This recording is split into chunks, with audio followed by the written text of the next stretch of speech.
Booktube, it's Eleanor here, and it's the start of Contemporaryathon. It's Monday now after school. I've been at school all day, so I'm finally going to start doing some reading. The first challenge that I'm going to complete is the one with yellow on the front cover. So you can see here, it's also got a plant. So this is going to cover my yellow and my plant on the cover. This is a YA contemporary story set in Scotland about a young girl who is, there's something going on at home, perhaps something to do with her parents, we're not quite sure, and she is one of those people that is just a go-getter. So she just gets herself stuck into everything, she organises everybody and everything, and she's like a whirlwind, and it's almost like she's keeping herself busy to stop looking into the things in her life. And then our second perspective that's written from is a boy whose sister is unwell. She's 15. They think it might be chronic fatigue syndrome, but they're not sure. They're looking into various things. She just gets very tired all the time and quite unwell, so she isn't at school at the moment.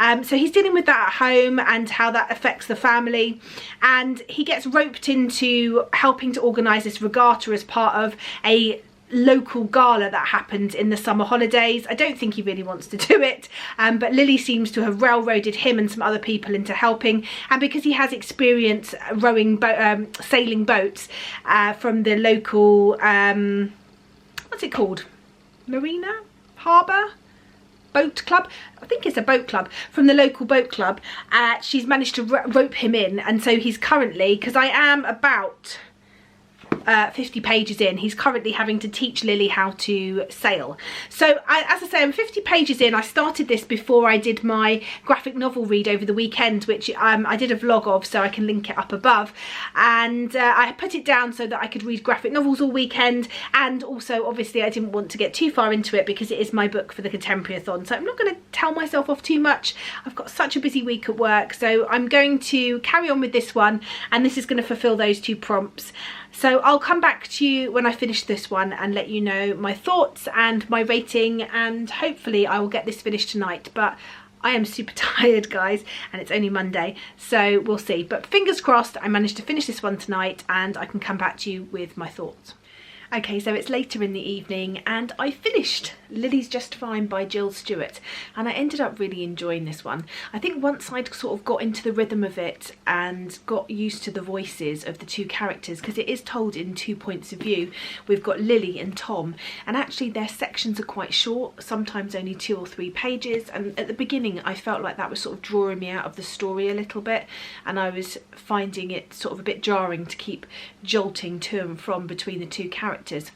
But as I say, as you get used to their voices, it actually works really well, and I really enjoyed it.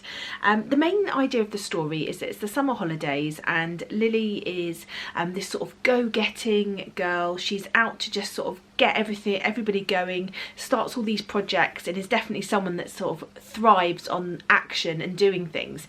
And she's not got a problem saying to people that she likes them. She's not got a problem when this boy breaks up with her. She's kind of nonplussed, and you get the feeling that maybe she didn't have great feelings for him anyway, and she's thrown herself with gusto into this sort of summer idea of this summer sort of fete gala thing that goes on in their small town, and she's decided that she's going to zhuzh it up a bit, and she's going to enter into it loads of different things aimed at children and teenagers, sort of an art wall, a boat regatta, and she wants to include the LGBT plus community because traditionally in this town they've had this regatta gala style queen, and it's always been a particular girl that this conservative panel of people have picked, and she doesn't feel like that's very inclusive, and so she starts to sort of come up with some ideas of organising something that's a bit more inclusive. So we've got that side of it. We've got this budding relationship between Lily and Tom, which is a really nice slow burn romance that you're finding out more about each of them and about how they sort of relate to each other. Because if Lily is on this end of the spectrum, Tom is on the other end of the spectrum. He is quite apathetic. He's not that interested in sort of getting involved too much. He's quite happy just chilling out and staying in the background. And that's partly because he's got a sister at home who's younger than him, who's 15, who's suffering from what they have diagnosed as chronic fatigue syndrome, because they can't really work out what's going on with her.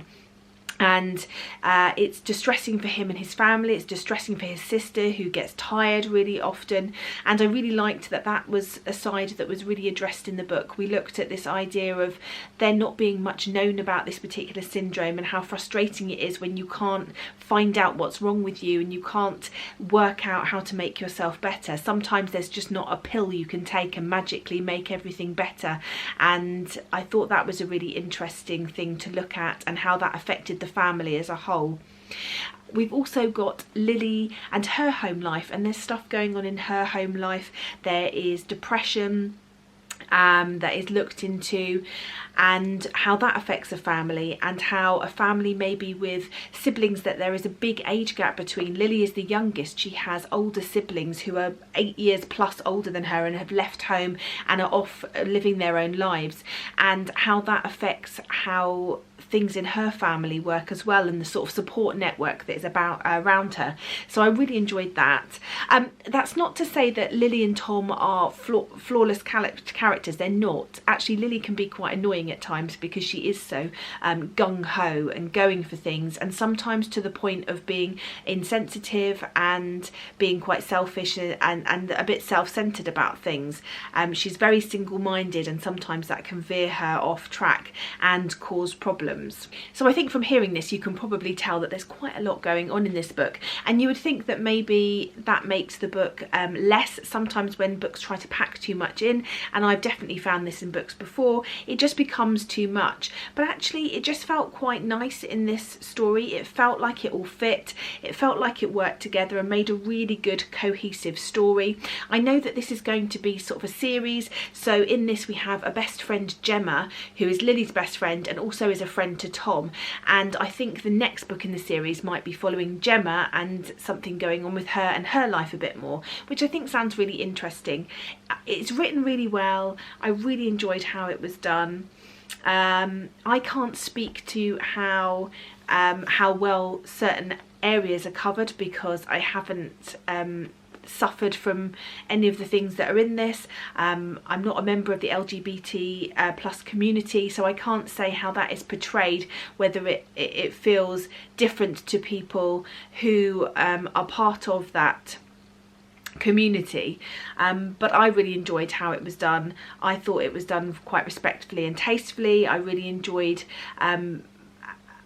how things worked out, and how this sort of LGBT characters in this book took control of their own sort of narrative and took over from where maybe Lily, who isn't a member of that community, has this idea of inclusivity, but really she's not the person to follow through on this. She's not the person that can do this. She isn't someone that really can understand how that feels, and even though there's someone in her family who is a lesbian, it's not something that she can speak to from her own experience. So I really enjoy how there was other characters brought into this who sort of took over that narrative, took control of that thread, and I just thought that was really important, and I really enjoyed that.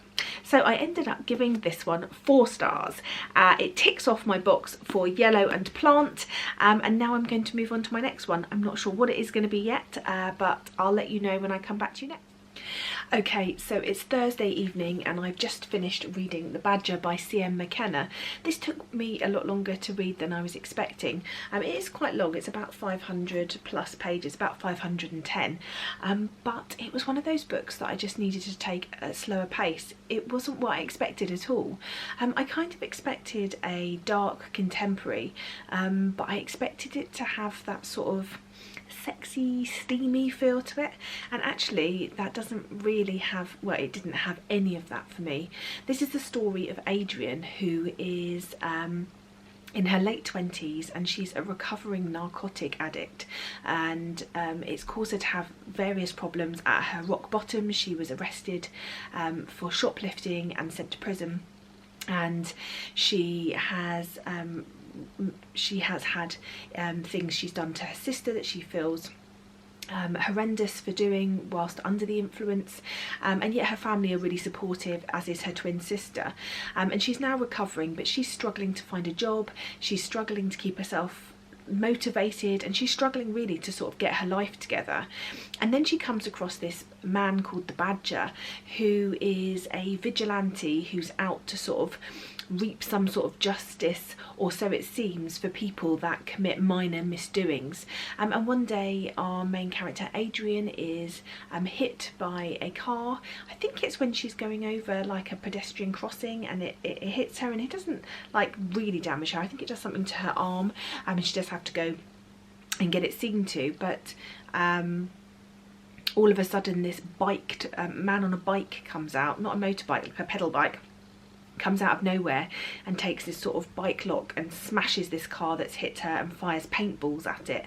And this vigilante does this for people that don't pick up their dog poo, people that drop litter, and people that don't stop at stop signs, and these sort of minor misdemeanors. And he's seen as this sort of public defender, and she is intrigued by him and can't stop thinking about him, and she feels like she needs to say thank you.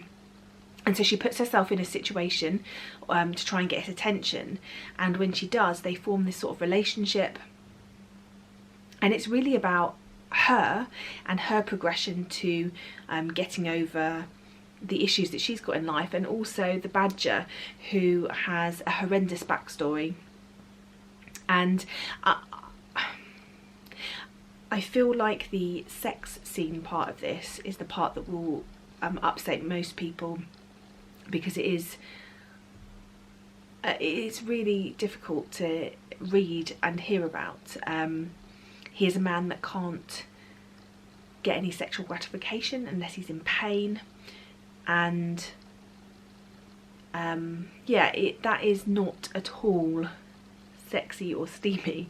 I did not find it any at all sexy or steamy, but relevant to the story itself. And it is quite graphic, but it's relevant for the story and for their relationship and for what comes after. And yeah, I had tears in my eyes towards the end. It's sad but hopeful, and I really enjoyed it. It was not what I was expecting, and yet it turned out to be so much more, really. And I'm going to give this one a really strong 4 stars. Now, it's taken me a little bit longer than expected to read that, so I think if I read next The Birthday by Meredith Russo, this will tick off some boxes, because I've ticked off the plant on the cover and the yellow, and then I've ticked off with the Badger the illustrated cover, the hard-hitting, and the booktuber recommended, because that was one that I'd seen on Sarah's Nightstands channel. Sarah's channel, I love Sarah's channel, I will link it down below, but I saw her review that on there. So I think that all that's left is a 2019 release and a diverse book, and this hits both of those. It was released this year, and it's also has diversity in it, and I can't wait to tell you more about it when I've read it. So this is going to be my next one, which hopefully will tick all the boxes for Contemporaryathon. And who knows, if I'm feeling really energetic, perhaps over the weekend I will read the 2 other books that I initially had on my TBR. But as I say, it took me a bit longer to read that, read The Badger, so I don't want to speed through a book when I really wanted to take my time with it. So I know that this one will still help me to fulfill the rest of the challenges that I need to. So I'll check back in with you when I've read some of this one.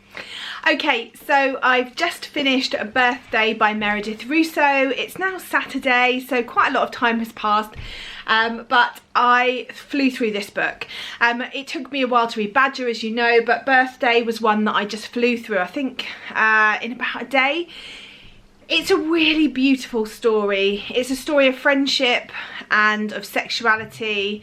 It contains so many different themes. There is divorce, homophobia, talk of transgenderism,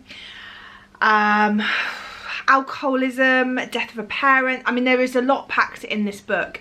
but at the core I just feel it is this relationship between these two boys, born on the same day in the same hospital. Their parents have become friends through that, and every year on their birthday they celebrate together.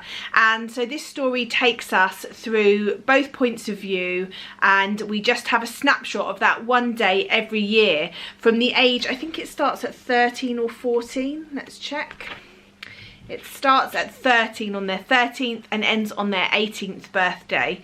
And we're just following both their home lives, and one of the characters is transgender and is going through that time where she can't work out how to tell anyone, and she can't explain it to herself, and she doesn't really understand her feelings, and there are so many obviously things that go with that I don't understand, not being transgender, and so I would hate to say anything that would offend or say the wrong thing, because I don't want anyone to feel uncomfortable. So I definitely thought this was really good. I gave it 4 stars. The reason I didn't give it more, and again maybe this is just me and maybe it is very realistic, but I just hated some of the words that were consistently in this book. There was an awful lot of oh, you're so gay, and oh, what a faggot, and I hate, oh my god, I really hate those words. I really hate that they came out of my mouth just now. And I just find it deplorable that in a contemporary modern day set book, that is some of the words that are bandied around. And yet they probably are, you know, but I'm not that age anymore. This is set in a small town in Tennessee, so you've also got that sort of small town feel. You've got that obsession with football and appearances, and perhaps not the biggest pool of people to draw from.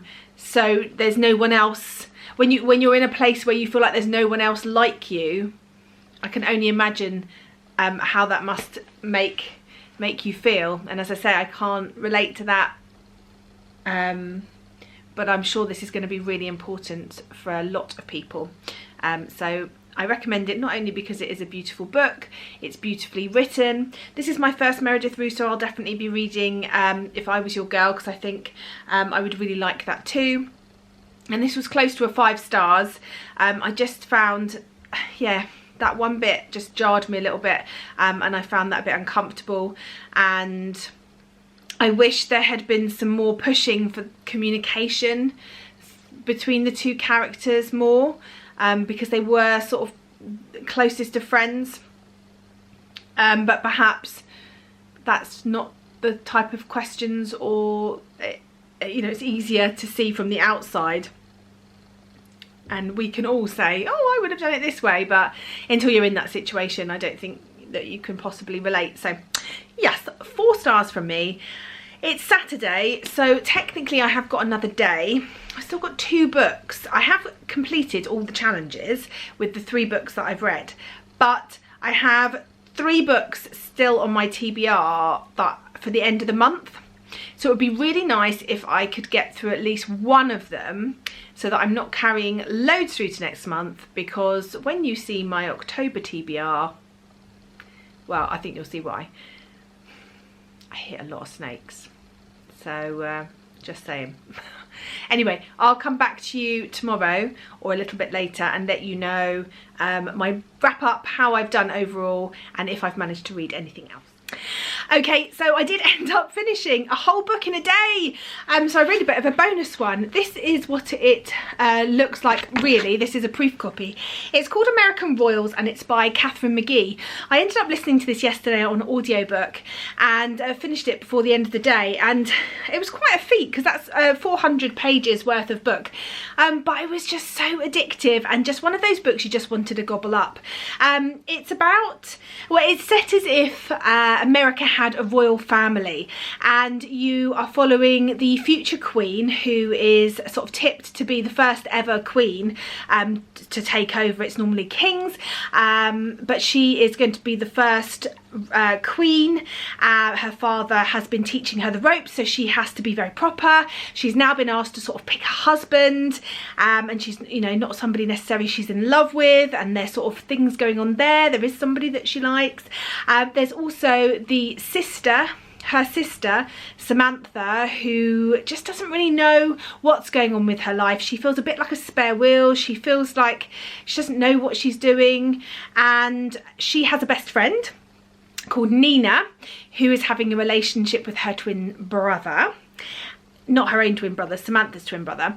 And there is also Daphne, who is a bit of a social climber. She spent her whole life literally trying to get the prince to be hers. And they did have a long relationship, but they broke up, I think it was a year before, and she's now trying to get him back. And it's just a big whirlwindy soap opera of a wonderful story. And the only criticism really I have of it is that I wish it kind of, I know it's the start of a series and I don't mind that, but I wish it had, I quite like it when it's series, when they sort of wrap up a little bit. Yeah, I don't know, I'm left wanting more, which I suppose is a good thing. I really liked how fast-paced it was. I liked the characters. I liked the things that they went through. I liked how we looked at what it must be like to be in these positions, and the things that you're expected to do, even when you don't want to, because you're sort of out of your loyalty to the country. You know, you're owned by the country. You have to behave in a certain way, and how restrictive that must be. And yeah, I really enjoyed it, so I ended up giving it 4 stars. So that was the last book that I finished for Contemporaryathon, and I really enjoyed myself. I'm really pleased that I picked the books I did. I had a really good time, and that's a wrap from me, and I'll see you in October to let you know what I've been reading. Bye for now, BookTube.